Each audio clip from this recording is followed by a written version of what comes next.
The next story that we are going to tackle is Dr. Heidegger's experiment. Dr. Heidegger's experiment.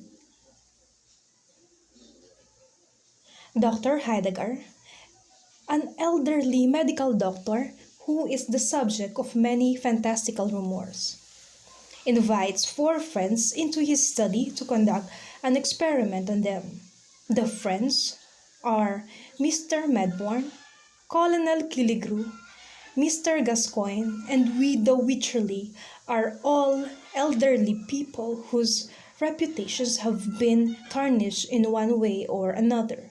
The three men, moreover, were once bitter rivals, competing for the affection of Widow Wycherley, who was very beautiful as a young woman, but is now, like all her friends, quite decrepit. All, including Dr. Heidegger, are regarded by others to have gone a bit out of their minds, having suffered greatly in their lives. Dr. Heidegger's study, where the friends are gathered, is a dusty place full of countless curiosities, among which are a human skeleton, a portrait of Dr. Heidegger's long-dead fiancée, a bust of Hippocrates, an enchanted mirror that is rumored to contain the souls of all Dr. Heidegger's dead patients, and a mysterious magic book. Dr. Heidegger removes the book and takes a press rose from its pages, explaining that his fiancée, Sylvia Ward, gave it to him 50 years before, and he had intended to wear it at their wedding.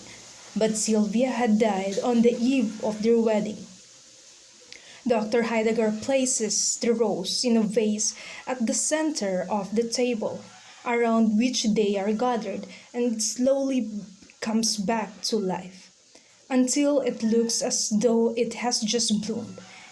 His friends think it is a deception, but Dr. Heidegger explains that the water in the vase is from the fabled fountain of youth, which was sought after by Ponce de Leon for so long. He then invites his skeptical friends to drink as much of the liquid as they please and pours a champagne glass for each of them. Dr. Heidegger explains that he won't be drinking any of the liquid, just only observing.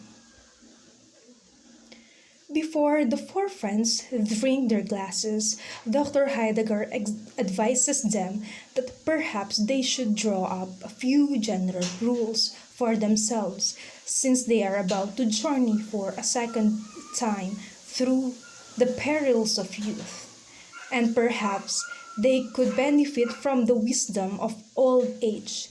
But the friends laugh at Dr. Heidegger's warning and gulp down the water. Almost immediately, they begin to feel somehow revitalized, their spirits lifted. The water restores life and color to their aged bodies, and seems to smooth away some of their wrinkles. Skepticism quickly vanishing, they ask for more, and Dr. Heidegger obliges, filling their glasses. With the second glass, the group has reached middle age again, and they seem somewhat drunk. Colonel Killigrew remarks that Widow Wycherley is an attractive woman again. She runs to the mirror to check. Mr. Gascoigne begins talking politics, though it's unclear exactly what he's saying or what year he thinks it is. Colonel Killigrew busies himself by singing a drinking song and ogling Widow Wycherley.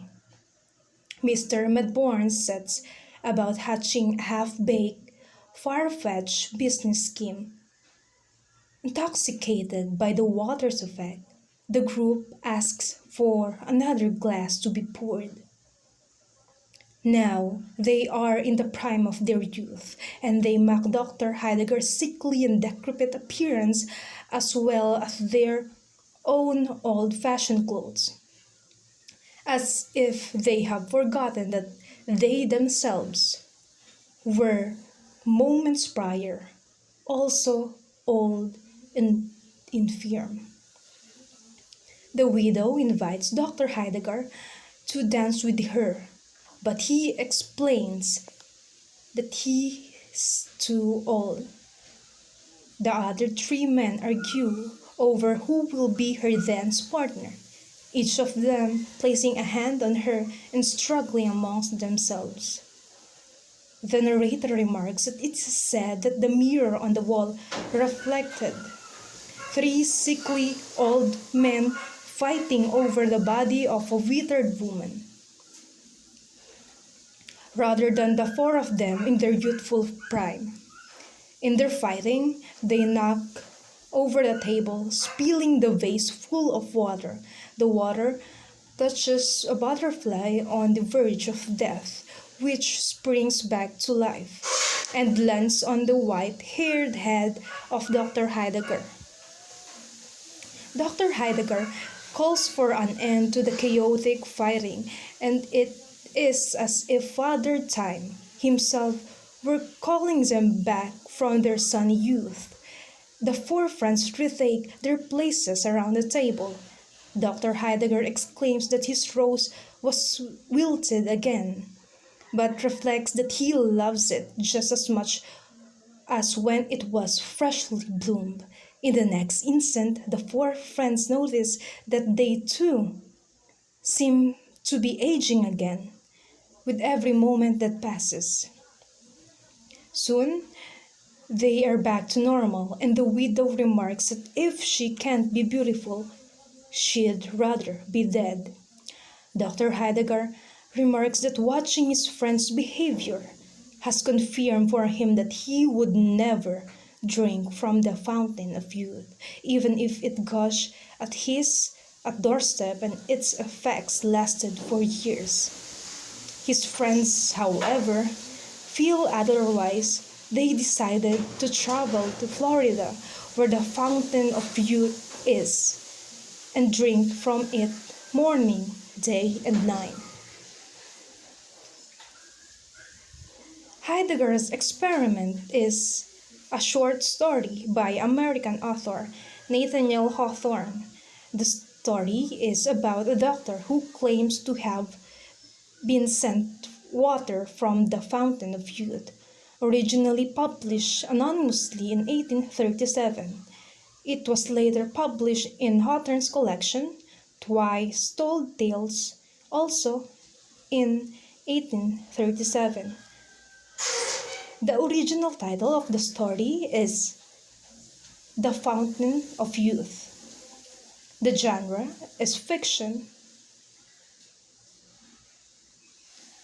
The author is Nathaniel Hawthorne, and the publication date is January 1837.